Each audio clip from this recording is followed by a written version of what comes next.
ರಾಜ್ಯದ ಲಕ್ಷಾಂತರ ವಿದ್ಯಾರ್ಥಿಗಳು ನೀಟ್ ಪರೀಕ್ಷೆಯನ್ನು ಎರಡನೇ ಬಾರಿ ಬರೆದಿದ್ದಾವೆ. ಸೊ ಅವು ಒಂದು ವರ್ಷ ಲಾಸ್ಟ್ ಇಯರ್ ಅದನ್ನು ಏನು ನೀಟ್ ಪರೀಕ್ಷೆ ಬರೆದು ಮೆಡಿಕಲ್ ಸೀಟ್ ಸಿಗದೆ ಮತ್ತೆ ಪುನಃ ಮೆಡಿಕಲ್ ಸೀಟನ್ನು ಪಡಿಲೇಬೇಕು ಅಂತ ಹಠದಿಂದ ಈ ಬಾರಿ ನೀಟ್ ಪರೀಕ್ಷೆಯನ್ನು ಬರೆದಂಥ ವಿದ್ಯಾರ್ಥಿಗಳಿಗೆ ಇಲಾಖೆ ಒಂದು ಆತಂಕ ಭರಿಸುವಂತಹ ಒಂದು ಸುತ್ತೋಲೆಯನ್ನು ಮಾಡಿದೆ.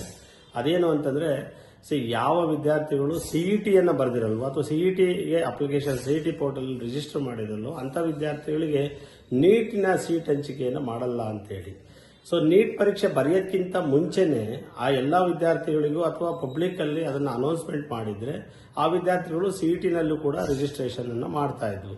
ಸೊ ಅದನ್ನ ಯಾವುದನ್ನು ಮಾಡದೆ ರೆಟ್ರೋಸ್ಪೆಕ್ಟಿವ್ ಆಗಿ ಏಕಾಏಕಿ ಆ ಆದೇಶವನ್ನು ಹೊರಡಿಸ್ಬಿಟ್ಟು ಸೊ ಆ ಮಕ್ಕಳಿಗೆ ನೀಟ್ ಬರೆದಂಥ ವಿದ್ಯಾರ್ಥಿಗಳು ಬರೆದ ನಂತರ ಈ ವಿಷಯವನ್ನು ನೀವು ಪ್ರಕಟಿಸೋದಿದೆಯಲ್ಲ, ಅದೆಲ್ಲೋ ಒಂದು ಕಡೆ ಮಕ್ಕಳಿಗೆ ದೊಡ್ಡ ಆಘಾತಕಾರಿ ಮತ್ತು ಆತಂಕ ಭರಿಸುವಂಥ ವಿಷಯ ಆಗುತ್ತೆ.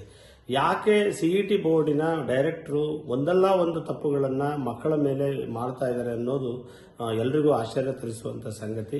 ಅವ್ರ ಮೇಲೆ ಈಗಾಗಲೇ ಸಿಇಟಿ ಪರೀಕ್ಷೆ ಬರೆದಾಗ ಅಲ್ಲಿ ಸುಮಾರು 51 ಅನ್ಯ ಪಠ್ಯಕ್ರಮ ಅಥವಾ ಆ ಸಿಲೆಬಸ್ ಅಲ್ಲಿ ಇಲ್ಲದೆ ಇರೋ ಇದು ಪ್ರಶ್ನೆಗಳು ಬಂದಾಗ ಅವ್ರ ಮೇಲೆ ಕ್ರಮ ಜರುಗಿಸಿ ಅಂತ ರೂಪ್ಸಾ ಕರ್ನಾಟಕ ಒತ್ತಾಯ ಮಾಡಿತ್ತು. ಆದರೂ ಕ್ರಮ ಜರುಗಿಸದೆ ಮತ್ತೆ ಪುನಃ ಲಕ್ಷಾಂತರ ವಿದ್ಯಾರ್ಥಿಗಳಿಗೆ ಅನ್ಯಾಯ ಮಾಡೋದು ಎಷ್ಟು ಸರಿ? ಶಿಕ್ಷಣ ಕಾಯ್ದೆನಲ್ಲಿ ಮಕ್ಕಳಿಗೆ ಆತಂಕ ಭರಿಸೋದಾಗ್ಲಿ ಅಥವಾ ಡಿಸ್ಕ್ರಿಮಿನೇಟ್ ಮಾಡೋದಾಗ್ಲಿ ಮಾಡೋ ಆಗಿಲ್ಲ ಅಂತ ಬಹಳ ಸ್ಪಷ್ಟವಾಗಿ ಹೇಳಿದೆ. ಆದರೂ ಕೂಡ ಇವರು ಇಲಾಖೆಯಲ್ಲಿರುವಂಥ ನಿರ್ದೇಶಕರು ಪದೇ ಪದೇ ತಪ್ಪು ಮಾಡ್ತಾ ಇದ್ದಾರೆ. ಸೊ ಇವ್ರ ಮೇಲೆ ಸರ್ಕಾರ ಕ್ರಮ ಜರುಗಿಸೋಕ್ಕಾಗದಿದ್ರೆ ನಾವು ಖಂಡಿತವಾಗುವೆ ನ್ಯಾಯಾಲಯದ ಮೊರೆ ಹೋಗಬೇಕಾಗುತ್ತೆ ಅಥವಾ ಬೀದಿ ಹೋರಾಟಕ್ಕೂ ಕೂಡ ಇಳಿಬೇಕಾಗುತ್ತೆ.